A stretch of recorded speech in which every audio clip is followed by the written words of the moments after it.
შემდეგი, რასაც ჩვენ ვისაუბრებთ, ეს არის ინფორმაციის გამჟღავნების იურიდიული პასუხისმგებლობა.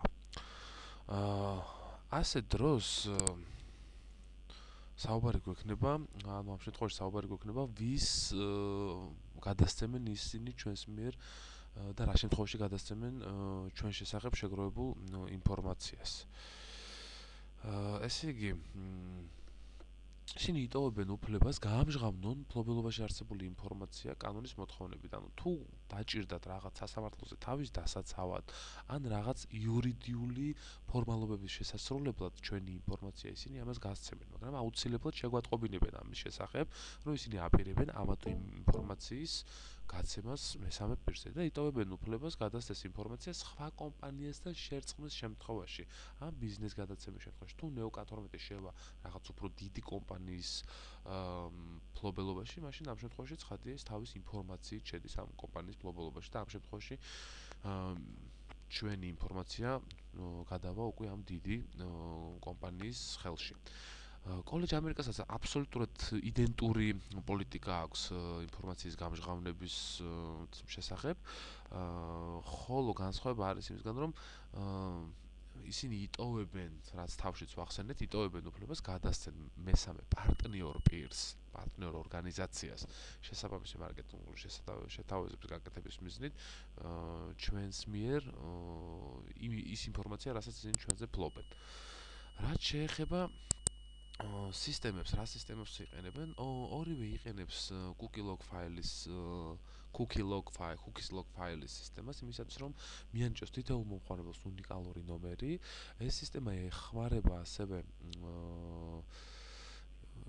იმაში, რომ მან აკონტროლოს მისი ვებგვერდები, რომელიც მომხმარებაშია, მომხმარებლის მიერ, რათა უზრუნველყოფილი იქნეს სხვადასხვა სტატისტიკური მონაცემები და ასევე ეს სისტემა უზრუნველყოფს მომხმარებლის უკეთ შესწავლას, შესაბამისად სერვისების დახევას და მათ მორგებას მომხმარებელზე. ეს ორივე შემთხვევაში იდენტური არის ეს მონაცემები. შევეხეთ ყველაზე მნიშვნელოვანს, ყველაზე დიდ მნიშვნელობას, რასაც ანიჭებს ორივე ინსტიტუცია, ეს არის უსაფრთხოება. ესე იგი, ნეო-12 ძალიან მის პოლიტიკის ერთ-ერთი ძირითადი ნაწილი, სტრატეგიულად მნიშვნელოვანი ნაწილია ეს უსაფრთხოება, ის ინფორმაციას შიფრავს და სერვერზე ასევე მის სერვერებზე შეზღუდული არის ფიზიკური წვდომა და იყენებს არასანქციონირებული შეღწევისაგან თავის დაცვის სისტემებს. თუმცა არ აქვს კონკრეტულად მოცემული რა დაცვის სისტემებზე აქვს საუბარი.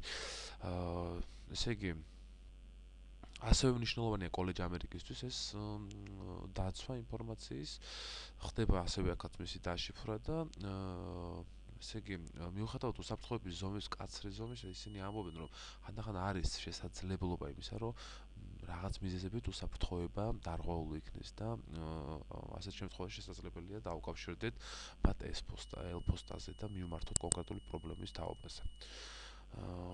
და ვისაუბროთ იმ გაფრთხილებებზე და შეტყობინებებზე, ესე იგი, რასაც ისინი მომხმარებელს აძლევენ, ეს არის თუ პოლიტიკა შეიცვლება, მათ ისინი იპოვებენ ამ უფლებას, რომ პოლიტიკა და მიდგომები შეიცვალონ, ისინი აუცილებლად დადებენ ამ ინფორმაციას ვებგვერდზე, ხოლო ნეო-12 ყველას, ვისაც კი აქვს მის გვერდზე დარეგისტრირებული თავისი ელექტრონული სამართალი, ყველას უგზავნის აი ამ ცვლილებების შესახებ, ხოლო ამ ცვლილებების შემდეგ თუ კიდევ ერთხელ დავეთანხმებით, ეს ნიშნავს, რომ და გავაგზავნებთ ამ ვებგვერდის გამოყენებას, ეს ნიშნავს, რომ ჩვენ ავტომატურად ვეთანხმებით ამ ცვლილებებს. სულ ეს იყო, რისი თქმაც მინდოდა ამ თემასთან დაკავშირებით. თუ რაიმე შეკითხვები გექნებათ, გთხოვთ, მოგმართოთ ამ სლაიდზე მითითებულ ელნის საფარზე. დიდი მადლობა.